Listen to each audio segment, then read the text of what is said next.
Morning, ayan, tuturuan ko naman kayo ngayon kung paano nga ba i-connect yung wireless visual earpick, ayan, sa ating cellphone. Let's go. Syempre guys, mag-install muna tayo guys ng HND, ayan. Install natin. So ayan guys, ayan, open natin yan. So ito agree. So start natin, allow. So, ayan, pag lumabas to, HND, easy, ayan, connect mo lang yan.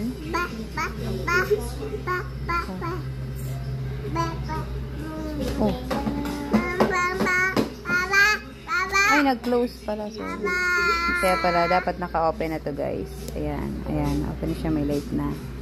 Kaya enable siya kanina. So, ayan. Ayan, naka-ano na siya, check na. So, punta naman tayo dito. HND. So, ayan. Okay na, guys. Connect na siya. Ayan. Kikita na. As you can see, oh. Ayun. So, pwede natin gamitin to sa ating tainga.